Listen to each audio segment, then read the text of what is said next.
welcome back to Homestead Corner. I'm Ginny, and today I have got 10 long-term SHTF prepper goals for you.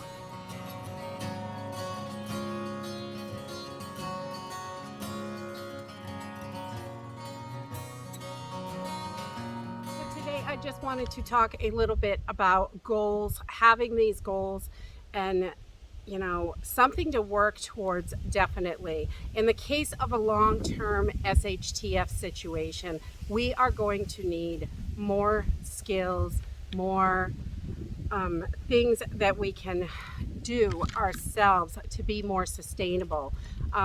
We can stockpile food and stockpile supplies and all that, but in a long-term situation, eventually that stuff is going to run out. We need to be prepared for that and what we're going to do once that runs out. Things break down, we use things up, and we need to be ready. Some things you can pick up at the store, but most of this stuff is things that you can work on to make yourself more sustainable to get through a long-term SHTF. So the first thing I think is water. You really need to, it's great to have a stockpile of water to get you started. In a long-term situation, you're going to run out of water. You cannot store enough for years.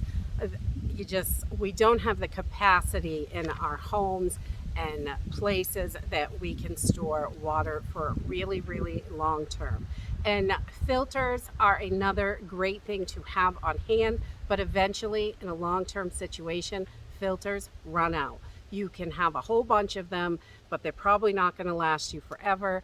And so learning how to collect water and where to go to get it, finding that water source that is local to you, and also learning how to filter water, how they used to do it back before they had all these great, newfangled things that we can get on the market today. So you literally, charcoal, sand, rocks, grass, a t-shirt, you can make a filter on your own. And I will work on a video to show you how to do that. You don't need anything special. It's really a simple process, and you can filter out the water all on your own and have safe drinking water. The next thing is build a library of books for you to learn from, to reference, things like that. I think it is so important to have those books. I love books, and I know I have talked a lot about them over the last couple of years, but books are really one of those things. If we're in a long-term situation, if the country collapsed or we had an EMP, anything like that, we need to be prepared and have those books as reference guides. Because as much as we may read through all these books, but when something happens and we need to actually do it, if it's not something we're in common practice of, we're going to want those books so we can reference them. And we may not have phones, we may not have any internet access, anything like that. Although we are used to it and it would be great if we had it, we have to be realistic about our abilities when something like this happens. So having books, and a wide variety of books, medical books, herbal books, cooking books, canning, how-tos, how to fix things. The next one is an alternative heat source and cooking source. Having an alternative to heat your home, because if gas is unaffordable or unavailable, how are you going to heat your home? We need to find ways that are going to work for each of us, and really staying in the city in a long-term situation, I don't see that it's sustainable where you can, grow your own food and live peacefully. There really has to be, another alternative for you. Maybe you have a family member or something, but you can go out of the city and work together would be super wonderful for something like that. But heating, and especially with the price of heating oil right now, how are you going to heat your home this winter? Heating oil, natural gas, propane, all that stuff, it is rising so fast right now. And we really need to be thinking about, how are you going to heat your home this winter? And how are you going to cook? If you do not have gas or electricity to cook, how can you do that? If you have a barbecue pit, that is great, or a campfire pit outside, anything like that. Having something sustainable that you can really count on, where you can go out and collect wood and sticks or whatever. I think that is the best way to go. Having little propane tanks is great. We want to have things that will help us in the immediate when something happens, but we also have to think beyond. How long are those propane tanks really going to last, and what are we going to do after that? So it gives you a little bit of time to get ready for what's next. But in a long-term situation, we need to be prepared. And on the lines of cooking, we also need to be prepared to grow and forage food. Raise animals if you are going to have a protein source. You can definitely grow beans. Beans are pretty easy to grow, and you will have that to go with it as well. But having chickens I love having chickens. They are super easy to raise. They don't take a ton of work, and they produce eggs for our family, which is a protein source constantly. And in the end, when they're not producing eggs anymore, they will produce a meal. So that's a wonderful thing. And having a rooster, I know in the city, not so much. People don't like the noise, but roosters are wonderful guardians for the flock, and they also are, they get you set up so you can make more chickens.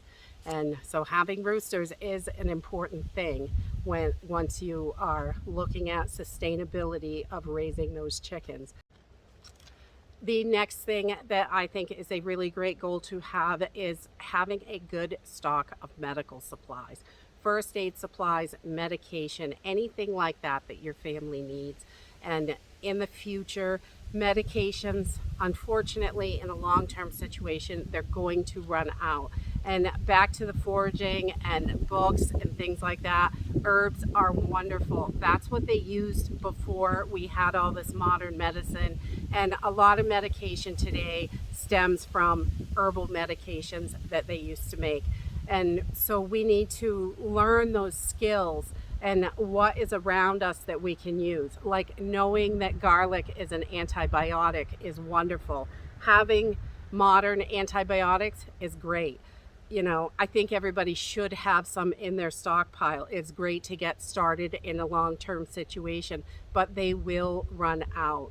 Over the course of years, they could go bad, lose their strength, anything like that. But knowing I can use garlic for an antibiotic is a wonderful thing.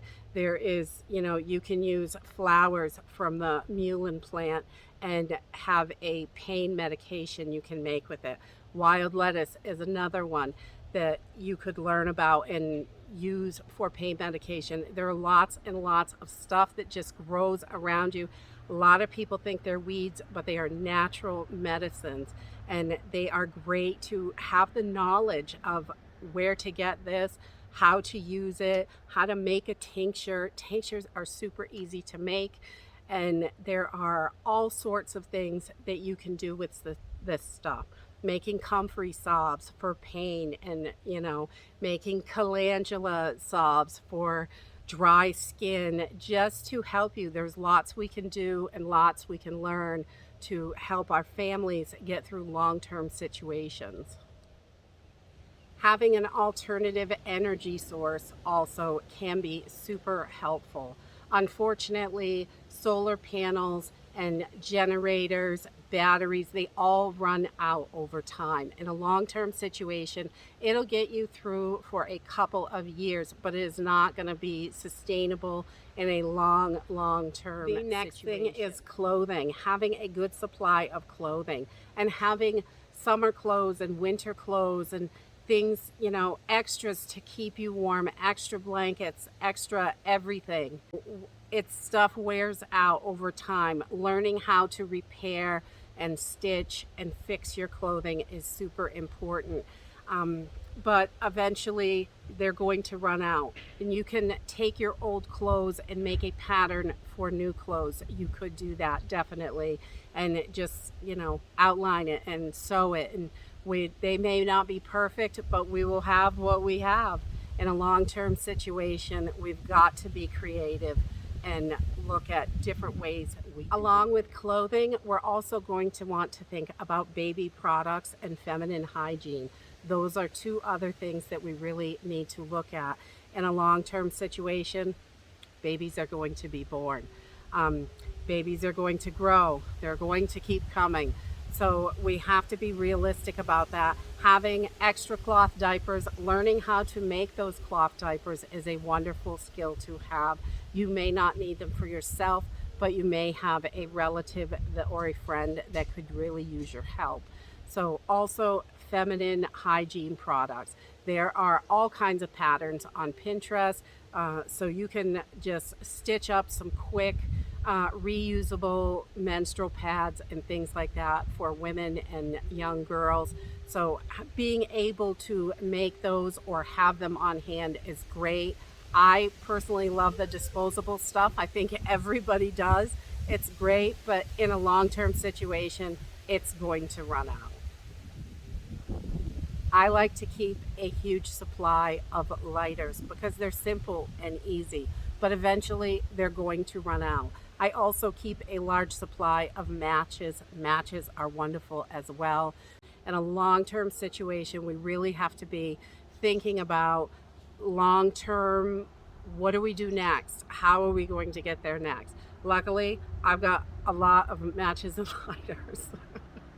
Definitely, we want to have a good supply of them, especially when stuff first happens. It's emotional, it's difficult for us.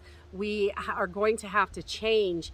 If everything collapsed tomorrow, we would have to change the whole way we think, the way we live. We have to, really adjust to that. And it's emotional as well as physical adjustments that we'll have to make.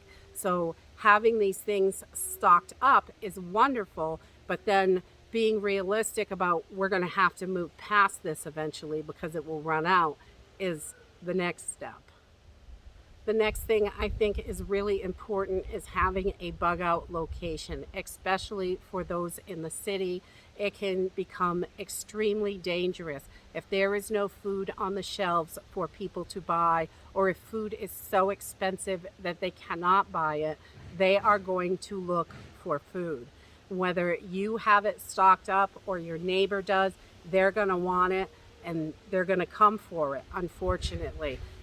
This can happen in the country. I think after they ravage the cities, they would definitely move out into the rural areas. But we all need to be prepared to protect ourselves and our families. Have a location that we can go to. I know affording another location, another piece of property, another house, a camp, whatever, isn't affordable for everybody. It's not an option for everyone, but maybe Aunt Nellie has a farm somewhere, or something like that. If you can bug out to her place and be helpful to her, you could work together. That is a wonderful thing. And setting that up in advance is super important. Not just showing up and saying, hey, I'm here. She may not want you there, but if you talk to them about it, if you have someone that has a camp or a farm or somewhere remote that you could go and you could work together to help each other, that would be a great option if you can't have your own place to go. And lastly, I think protection is really, really important. Being able to protect yourself. Having some self-defense skills is really important. Those are something that they won't wear out over time. Self-defense skills are really good, and you can learn. There's tons of YouTube videos on it. There's all kinds of information out there on self-defense skills. And also, if you like to carry a weapon, I like to make sure that I have a weapon. I know that I can protect myself and my family. Eventually, those bullets will run out. There are lots of other alternatives that you could have. Whatever it is that you can use for your family, having the ability to reload is a wonderful thing, but eventually that will run out as well. So looking at different types of options are really important. I know my husband and I invested in a pretty expensive crossbow for hunting if we have to hunt for our food.